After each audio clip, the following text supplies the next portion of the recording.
Hello and welcome to another edition of Sun Dragon Tips and Tricks Ranunculus Assistance. I'm Rebecca. I'm the owner of Sun Dragon Art and Fiber in downtown Brevard, North Carolina. It's Monday, so I'm at my house. Section 8 is if you want a diagonal cuff line on your sleeve. And I think I might be ready to do that on this one. Let me back up a little and show you. I have no sleeve over here. I have one over here. I have an unfinished torso here. She has minimum lengths to knit all of these things to. I took a break from the torso, boop, right there, and I went over to do a sleeve because I'm trying to do all of this color manipulation with rainbow color changing yarn, and I'm trying not to push it over 4 skeins. I have one each for the sleeves, and with what's left, I think I'm gonna try going red out to the orange, back to the red. Like the bottom of this is going to be kind of a weird stripy orangey thing because I'm doing what's called color manipulation. I'm having fun with it. But I'm just getting into the bright yellow here. Her minimum length for the sleeves, if you wanted the shorter version of the long sleeves, was 7 inches. I've done about from where I've separated and picked up my sleeves out, I did about 11 inches. I am going for a 3/4 inch sleeve. So the question you may have is, should I do the diagonal cuff line or the regular straight across one? It's personal preference. The diagonal cuff line, I think her intention is to have it be shorter in possibly the front, we're going to find out, and longer in the back. So if you were doing a short, like a long sleeve, but a short sleeve, short sleeve was binding off right here, right? If you were doing a 7-inch sleeve with a diagonal cuff line, it might hunker down, start up here and come down. The diagonal line would make it wrap around your elbow really nicely. I decided this is a little thicker. I wanted longer sleeves. So I'm going for a 3/4 inch. I'm going to see what the diagonal cuff looks like on mine.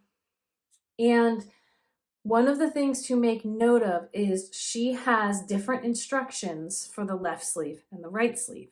If you just want a straight across cuff that goes right straight across, you skip this section and you go to section 9. If you want to do the diagonal ones, right now your beginning of round marker, which mine's going to fall off in a second, is at the middle of your armpit going out. She wants to shift it, I believe, so it's in front. We're going to find out as we work together on this. So for the left sleeve, she has you take your marker off, knit a few stitches for your size, and put the marker on in a new spot. For the right sleeve, she has you slip stitches so that you can place your marker in a new spot, but you're not moving your yarn from where it is, which means it's probably not going forward this way. It's coming back over here, which again would put it in the front. Hold that up. Would put it in the front of your sleeve and have the back side hang down a little longer. So when she says right and left sleeve, she means as you're wearing it. So as I'm wearing this, this is my right arm. So I'm going to follow the instructions for the right sleeve. We'll go over this a little bit when we look down on my work. But I think the right sleeve is the one that might make people go, what? So let's do it together. I'm not going to do the whole sleeve, and this involves the German short rows that I've already done videos about, but we'll do a brief reminder about them here. Again, take it line by line. Make sure you're following the instructions for your size because she has it broken up by size. Take your time and count. She should have it pretty well mapped out. Let's find out. Let's get to it. As I mentioned, we are doing the right sleeve. Let's see. For the left sleeve, if this was my left sleeve, I would take the marker out. I would knit the number of stitches that she says to do, however many she says to do, and I would place the marker on, and that shifts the beginning of round marker to a more front location. However, this is my right sleeve, so let's see what she says. Okay, since I'm doing the right sleeve, she says to slip a number of stitches from your right hand needle back to your left hand needle, but not to move this. So I would go ahead and slip your marker too, and slip from your right to your left the number of stitches she says to slip.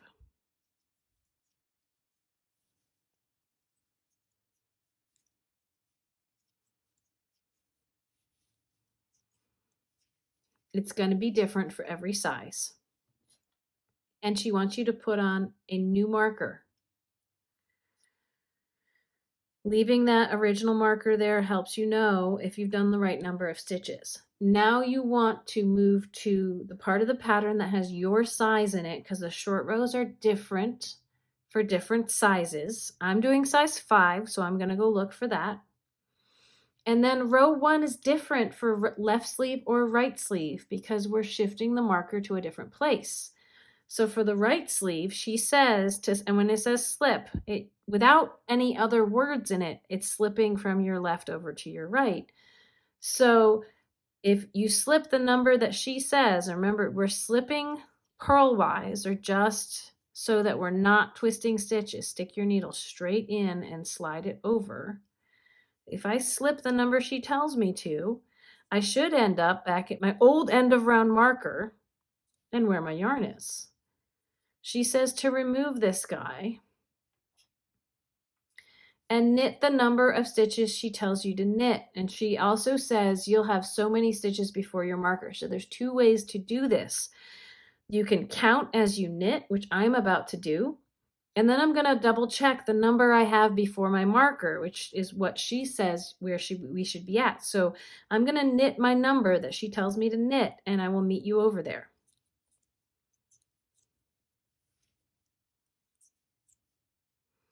All right, I've done the number she told me to knit, and I have the number she said I should have before my new marker here.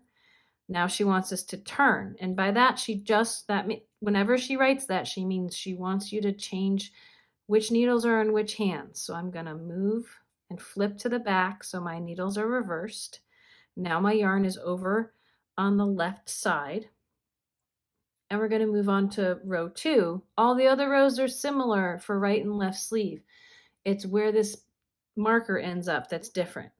So we're going to do a SL-GSR, a slip in a German short row, which means take the last stitch that's attached to this yarn, which right now is on the left side, slide it back over to the right, yank it up and over your needle.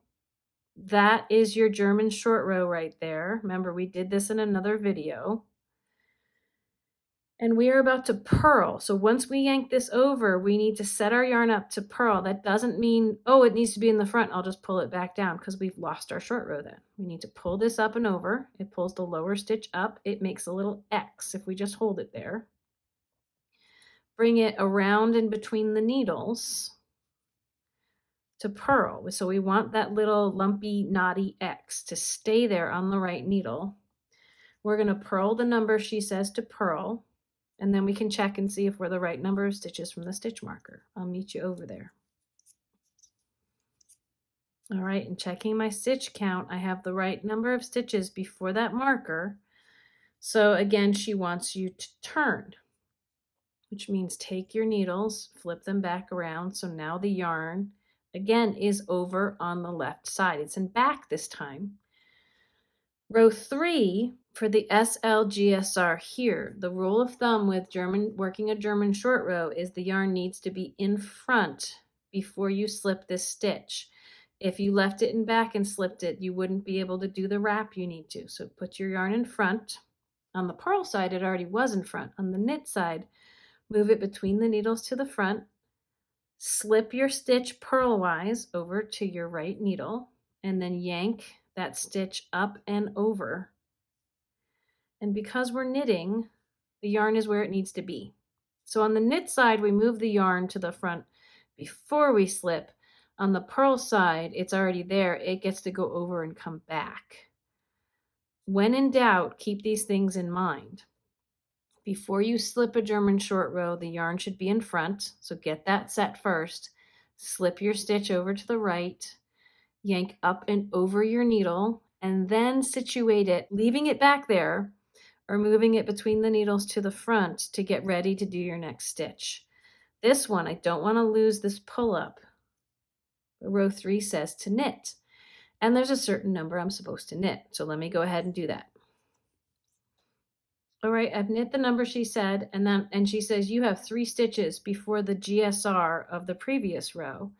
And if we look at this, 1, 2, 3, here, my little X, my little complicated X right there is my German short row. I am 3 stitches away. That's a good check. Now she wants you to turn. Doesn't matter which way you turn, but this is getting kind of twisted, so I'm going to turn it this way. Flip so the inside is now facing me and the yarn is over on the left. For row 4, it's the SLGSR. Remember, regardless, you want to make sure your yarn's in front. On the purl side, it already is. Make sure the yarn's in front before you slip your last stitch back over to your right needle. Yank the yarn up and over the needle. Creates that crazy X. And now get ready to do your next stitch. Your next stitch on row 4 is a purl. So my yarn needs to be in front. So I'm going to bring it between the needles to keep that crazy pull up. And I'm going to purl the number that it says to purl. Okay, I've done the number that I think I'm supposed to do. 1, 2, 3 German short row. So I am 3 stitches before that German short row from the last time, that twisted crazy thing over there. Row 4, the end of it says turn your work. So flip it around. Again, your yarn is attached to your left needle now. To start, we're just going to do the start of row 5 here. To start row 5, remember when you want, it says to SLGSR. When the knit side is facing you, you follow the same general rules, but you do motions a little different because of that. The first general rule is before you slip this stitch back over, the yarn needs to be in front, and it's not. So let's move it to the front. Now we slip the last stitch made from your left needle to your right. Yank the yarn up and over the needle to the back. Check what your next stitch is. It's a knit stitch. For knitting, the yarn needs to be in the back, so we're ready to go. Now there are a certain number of rows that you're going to follow, and that could be different depending on your size. I'm going to go ahead and do these. The pattern is going to be, you're going to move 3 stitches closer to the center, so these rows will get shorter. But you can always check because you're going to be 3 stitches before the GSR that you made last time you were on that side, or this side, or that side as you go. Actually, I'm going to go until row 11 on my instructions. Everybody has the last 2 rows of their size bracket does something a little different on those last 2 rows. So let me get to that point and we'll show you what you do there. I've just turned around from row 10. I have 2 more rows left. The last 2 rows are a little bit different, but they do start, my yarn was back here when I turned around. They do start with an SLGSR. Again, on the knit side, bring your yarn to the front. Always have your yarn in front before you slip for a German short row. Slide your last stitch over, purlwise, pull up and over. And it says knit 9.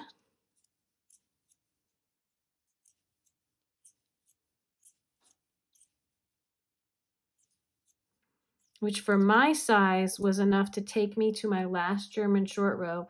Your number for your size may be different, but that number should end up at the last short row you did over here.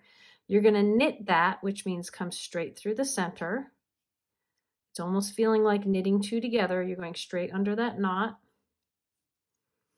And then you're going to repeat a knit 3 and knit your German short row all the way to the marker. So here's my 3. I won't show you all of these, but here's the German short row. I'm going to come over here and knit through the center.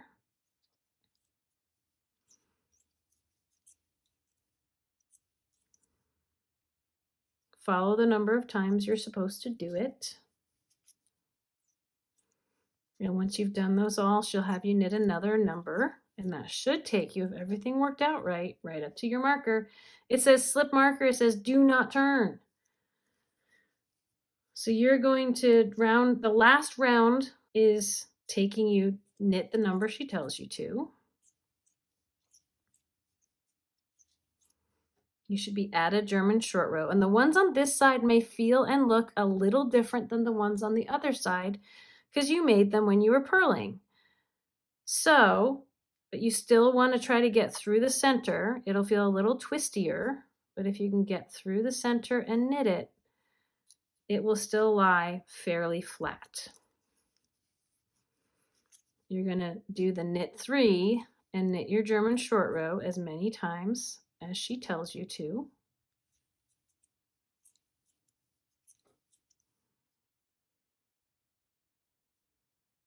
And sometimes it'll be a little wonky to catch just the front strands and not the back to go through the center there. And at a certain point, there won't be any more German short rows to knit, and you're just going to knit to the marker and slip the marker, and you're ready for section 9. I'm back at my marker, slip my marker. I like to knit one more just to lock it in place before I show you what we did.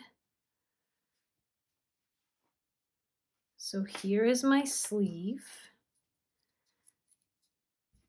And it is shifted a little. It's not quite the underarm, but this side, there is all this yellow is basically where I did my short rows. And if I flip it back over, you can see from the color on this side, get my yarn out of the way. On this side, there's a lot more back here, even if I lay this as flat as I can. There's more material on this side than on the side that's facing us right now where the marker is. Let's see what it looks like on. So testing my theory about where the longer part would be, it is kind of on the outside here.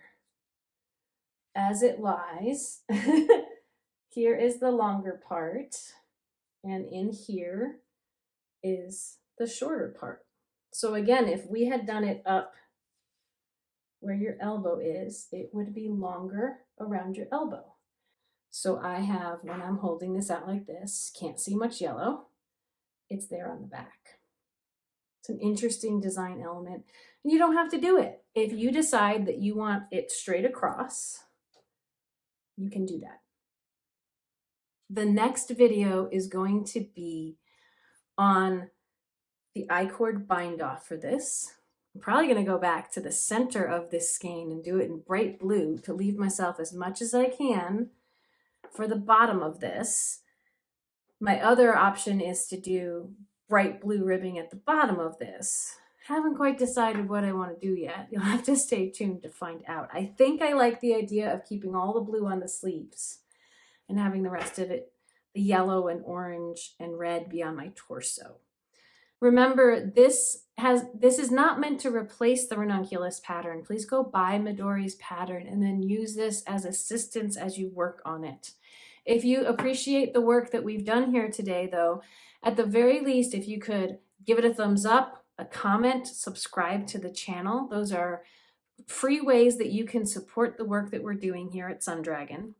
If you'd like to financially give back, we appreciate that too, but it is not required. We have memberships here on YouTube, and we have patreon.com/sundragon. You can get some benefits back. After a 3-month subscription, you get a little swag from Sundragon. When we get back to doing our more formal videos that aren't on a specific pattern, we will probably get back to drawing whiteboards to help explain certain stitch techniques. And if you'd like access to those whiteboard photos, there is a certain level of membership that you can subscribe to. But again, it's not necessary to watch the videos to be a member. We want to keep everyone crafting. So as I always like to say, may your crafting be filled with joy and confidence. We'll see you next time. Bye-bye.